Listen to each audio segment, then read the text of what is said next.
جی مندو خیل صاحب، میں پہلے آپ سے پوچھنا چاہتا ہوں کہ جیسے کہ میں نے عرض کیا کہ ہم وہ جو دہشت گردی کا واقعہ ہوا تھا اس کا سرسی سے بھی آپ نے ذکر کیا تھا، تو میں ہی بحث کو دوسری طرف لے گیا۔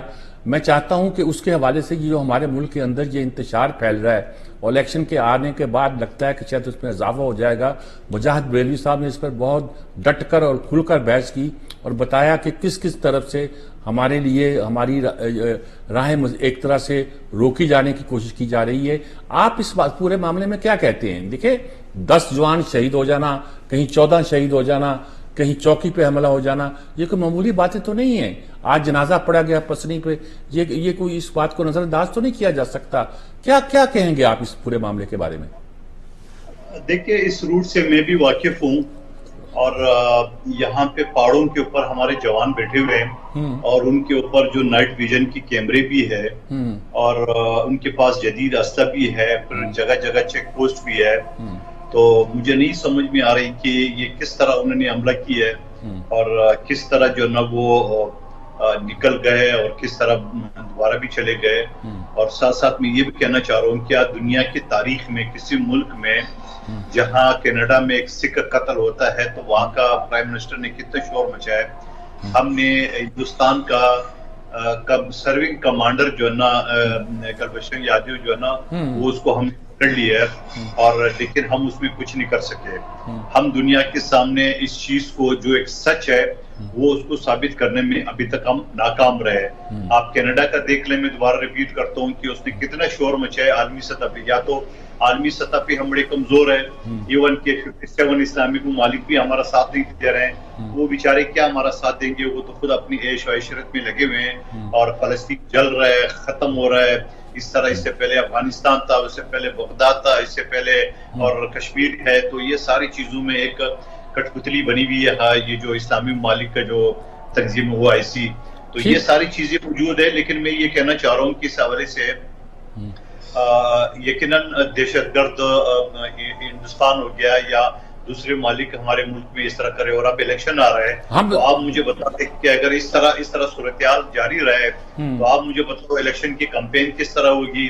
اور مختلف پارٹی کی، ہم نے تو اپنی قائد کو کھویا، بی بی شہید کو، ہم نے تو خودکش حملوں میں بہت سارے جانوں کو ہم نے درست بات۔ رانا احسان افضل صاحب، یہ میں آپ سے بھی پوچھنا چاہتا ہوں کہ یہ جو دہشت گردی کے واقعات شروع ہو گئے ہیں، پہلے ہی ہو رہے تھے، یہ نہیں کہ اب شروع ہوئے ہیں، لیکن اب اس میں شدت آ گئی اور اتنی انتہا پسندی آ گئی کہ جس کی انتہا نہیں ہے۔ اس کا کیا کوئی علاج ہمارے پاس ہے؟ ایک تو ہم صرف یہی کہتے ہیں کہ الیکشن کے رستے میں رکاوٹ پیدا ہو جائے گی، لیکن اس کے ساتھ ساتھ پاکستان کی سلامتی کو بھی خطرہ درپیش نظر آتا ہے۔ کون لوگ ہیں یہ، کیا کر رہے ہیں؟ دیکھیں سب سے پہلے تو جب سے طالبان کی حکومت آئی ہے افغانستان میں، یہ پاکستان کے اندر دہشت گردی نے پھر سے سر اٹھانا شروع کیا۔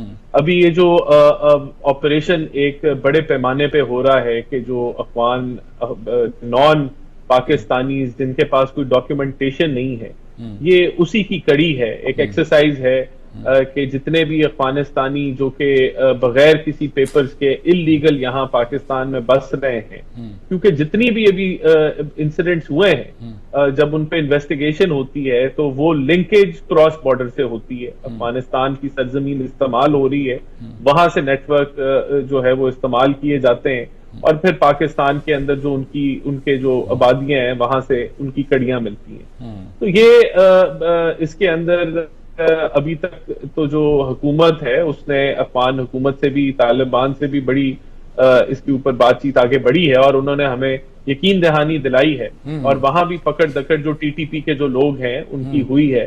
تو اب یہ دیکھیں یہ ایک پوری ایک ایکسرسائز جو ہو رہی ہے کہ واپس جو لوگوں کو بھیجا جا رہا ہے، یہ بھی ایک وہی ایفرٹ ہے کہ کسی طریقے سے ہم اس کو قابو کیا جائے۔ لیکن یہ آپ کو ضرور بتاؤں گا کہ جو نمبرز تھے 2013 کے اندر تقریباً لگ بھگ 2500 انسیڈنٹس ہوتے تھے دہشت گردی کے ایک سال کے اندر، اور ہم نے 5 سالوں کے اندر 2 بڑے آپریشن کیے، ضرب العزب کیا اور رد الفساد کیا، اور جب 2018 میں میاں صاحب کی حکومت ختم ہوئی تو یہ 100 سے نیچے انسیڈنٹس جا چکے تھے۔ جب سے یہ ڈی سٹیبلائز ہوا ہے افغانستان، وہ دوبارہ شروع ہو گیا جی ٹھیک۔ اسپانسرشپ ڈیفینیٹلی، یہ پیسہ ان کو کون اسپانسر کر رہا ہے وہ ہمارا ہمسایہ انڈیا بھی ہو سکتا ہے, اس میں ضرور کوئی بھی ہو سکتا ہے. ٹھیک ہے, وسیم رحمت صاحب آپ کیا کہیں گے اس معاملے پر؟ میں چاہتا ہوں کہ الیکشن پر آنے سے پہلے اس بات پر بھی ذرا گفتگو کر لی جائے. کیا یہ دہشت گردی شروع ہو گئی ہے, ایک دم اتنی شدید ہو گئی ہے, یہ صرف الیکشن کا مسئلہ نہیں, یہ ملک کی سلامتی کا مسئلہ ہے؟ جی میرے بھائیوں نے دونوں نے بڑی اچھی طرح اس پہ وضاحت دی ہے. ایک دو چیزیں میں اور ایڈ کروں گا. ایک تو شروع سے ہم نے جو ہے جس طرح سے افغان مہاجرین آ کر آباد ہوئے ہیں, ایک 20-25 سال کا عرصہ ہے, اس پہ توجہ نہیں دی. اور ایسے مطلب اوبیسلی پھر لوگ دیر سے ادھر بیٹھے ہیں, 25-30 سال سے انہوں نے کسی طرح جعلی اپنے کاغذات بھی بنا لے, یہ پراپرٹیاں بھی لے لیں. ابھی ان کو واپس جانے کا جب کہا جاتا ہے تو اس کی وجہ سے بھی بہت سارے کانسیکوینسز جو ہیں وہ منعقد ہو رہے ہیں. اور اس کے ساتھ ساتھ بلوچستان کو ہم نے ایک اڈا بنا دیا اسمگلنگ کا. آپ کے بارڈرز جو ہے وہاں سے کھلے عام اسمگلنگ ہوتی تھی, اور ایک بہت بڑا بزنس کے اسمگلنگ بزنس کا مافیا ہے وہ بھی اس میں انوالو ہے. میں ابھی پچھلے دنوں میں بھی گیا ہوا تھا بلوچستان, میں نے گیا ہوں چمن بارڈر کی طرف. تو مجھے راستے میں سے کسی دوست نے راستہ بتایا کہ یہ جب چمن بارڈر بند ہوتا ہے تو یہاں سے جو آف روڈ ہے یہاں سے جو لوگ اسمگلنگ شروع کر دیتے ہیں, اور وہ اتنے وائلنٹ ہیں کہ اگر وہ گرل بھی لگی ہوئی ہے تو کرینوں سے اس کے اوپر سے اٹھا کے سامان دوسری طرف رکھ سکتے ہیں. تو بہت ساری چیزیں ہیں جو بلوچستان کی طرف توجہ نہیں دی گئی. اور جہاں تک اوبیسلی میاں والی میں بھی واقع ہوا ہے, ملک کے اندرونی حالات بھی ایسے ہیں. ایک مسئلہ یہ ہوا ہے کہ پچھلے کافی عرصے سے جو ہے ایک کانفلکٹ جو ہے عوام کو دور کر دیا گیا ہے افواج پاکستان سے. وہ جو ایک فاصلہ آ گیا ہے اس کی وجہ سے بھی بہت سارے فسادات جو ہے جنم لے رہے ہیں. لوگوں کی تربیت جو ہے غلط کر دی گئی ہے. جو افواج پاکستان ہے ہمیشہ سے اس ملک و قوم کے محافظ ہیں. اوبیسلی پہلے بھی بہت اس طرح کے انسیڈنٹس اس میں ایک شدت پیدا ہو گئی ہے. یہ آپ کی بات بھی بڑی اہم ہے اس لحاظ سے. مجاہد بلی صاحب آپ کیا کہیں گے؟ آپ ہی کی بات پر ہم ساری گفتگو کر رہے ہیں, آپ کیا کہیں گے اس وقت؟ یہ سب کافی سیر حاصل گفتگو اس پر ہو گئی ہے, اور یہ گفتگو نہیں ہے جو ایک عملی وقت ہے. اور اس وقت حال میں جو اس میں ہماری جو بلوچستان کی جو پولیٹیکل لیڈرشپ تھی یا لیڈر جو اس وقت بیٹھے ہوئے ہیں, ان کا بھی بڑا اپولوجسٹک رویہ رہا ہے. میں دیکھ رہا ہوں, اور میں اس وقت اس لیے نہیں کہوں گا کہ مناسب نہیں لگے گا, لیکن بہرحال ایک بالواسطہ طور پر یہ جو لاپتہ افراد ہمیں بھی پتہ ہے لاپتہ افراد کیے جاتے ہیں, اٹھائے جاتے ہیں, واپس بھی آ جاتے ہیں.